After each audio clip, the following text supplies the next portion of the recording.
a couple of you say consistent action over time, and just what are you doing daily? What are you doing on a regular basis? And just out of shot is the couple of drum Nice. sets in the music room here.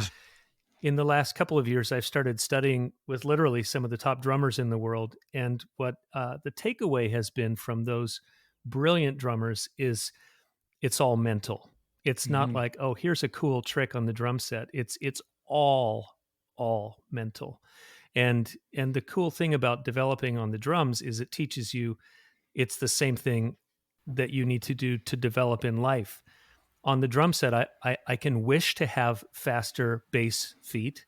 I can wish to have XYZ, but the only way that happens is that I have to constantly do exercises that feel like I'm falling off my bicycle, that are frustrating and they piss me off and they're hard and they make you just want to stop doing it. But you have to lean into that stuff that makes you feel terrible for a while. And then the next time you come to the drum set, you sit down and you can do it a little faster. And next time you can do it a little faster. And what I've learned is I've stopped wishing that I could cross over backwards on skates at 60, to use that metaphor. I've stopped wishing for all that, and I've just started doing. And that's Awesome. been the biggest epiphany for me, is that that's absolutely translatable to development in life. You can wish all you want, but you ain't going to get there unless you do the work. All growth requires pain. I love your expression of allowing yourself the option to fall off the bicycle, because until we lose control, kind of going back to what we were said, we don't know if we're even capable of catching ourselves before we fall. If we're so focused on never falling and staying upright, we don't even know what we're capable of and some of the superpowers that come within. So I just really relish in what you said. And I'll tell you, all of the top drummers, the singular lesson that transcends all of that I've learned in the last year is that they have all said you have to take the judgment out of your performance. Yeah. You have to stop feeling bad about what you just failed at. And Benny Greb, this brilliant German drummer, we're at a 300-year-old monastery in September. 50 guys from all over the world were clapping in a big circle to really intricate patterns. He says, stop, stop, stop, stop. He said, when you mess up, don't go, oh. You need to say, that's interesting. And so and just taking the judgment out of your daily failure has been absolutely brilliant, to not feeling bad about the stuff that we're trying to develop, but just to say, yeah, I'm going to suck at this for a while. You just reminded me of something, Mark. My son, when he was 16, had a chance to go to a golf academy in Florida and study for a concentrated year. And one of the big signs on the wall said, celebrate getting the bad out. Instead of and golf is such a mental game, but every time there's a swing, instead of saying, you're one step closer to finding the joy in it. And so I love that framing of it's part of the process. It's not a defect from the process. Squiggly lines. It's all learning. Yeah. Dan, do you want to explain that squiggly line? Because I love that in your process. Embrace the squiggly line. Yeah. So, I mean, I actually get nervous if I hit too many home runs in a row.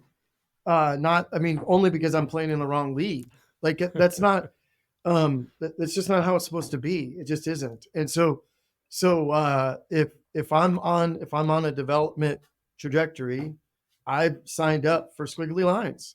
It's not a straight line. It's a squiggly line. I'm a very inelegant learner. My face turns red. I say F a lot, and that's what it looks like. And a lot of people think I'm frustrated, and I'm like, no, this is awesome because I know what's coming next, which is I'll get the next version, and then we'll get to do it all over again. Because the only thing more frustrating than this is doing the same thing twice. Doing something that is not, well below our capacity. And we all know that. I mean, I have a 6 and an 8-year-old.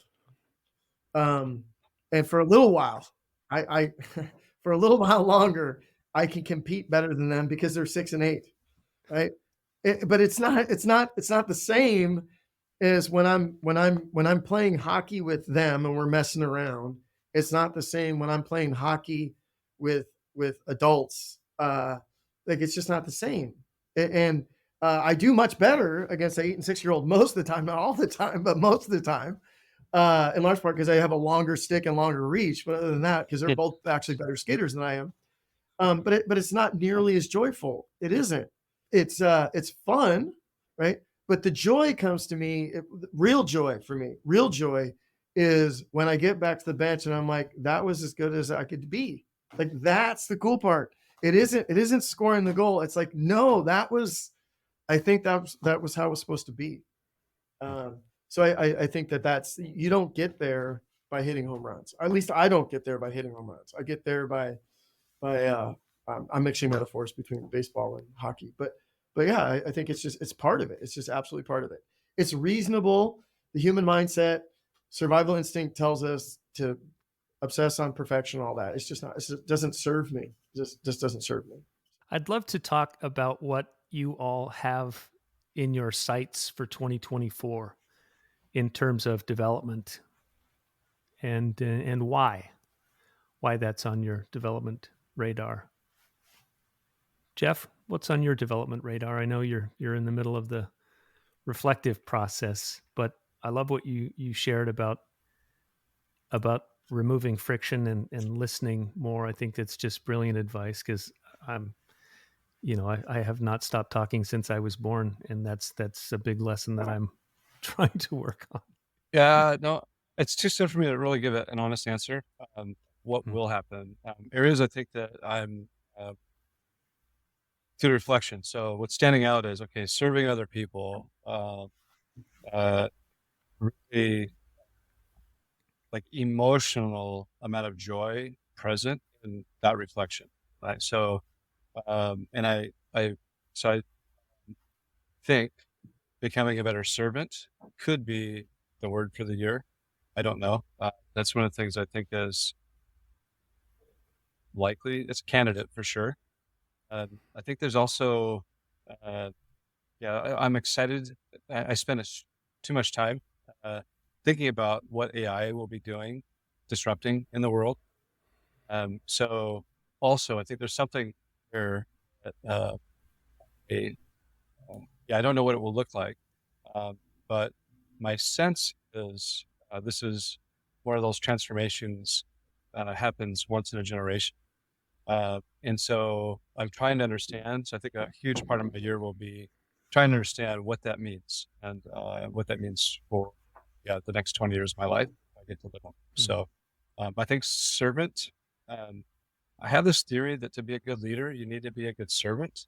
And when I think about what's occurred in our relationship, learning a little bit about you, Mark, but also the true Dan, the thing behind the Dan, is he really loves you and wants the best for you, and actually believes that the best version of you will be discovered by the things that he is pouring into you, right? So I know that being a good leader is really different than the guy that wouldn't give you a nickel in broadcasting, right? So that person, it was a quarter or something. But I think about it like, okay, the Mark that could have been used in such a brilliant way because people do love you because of who you are and your ability to communicate, was missed out on until you're 43 years old, right? So I guess I can see in other people too. I can see the joy present when I think about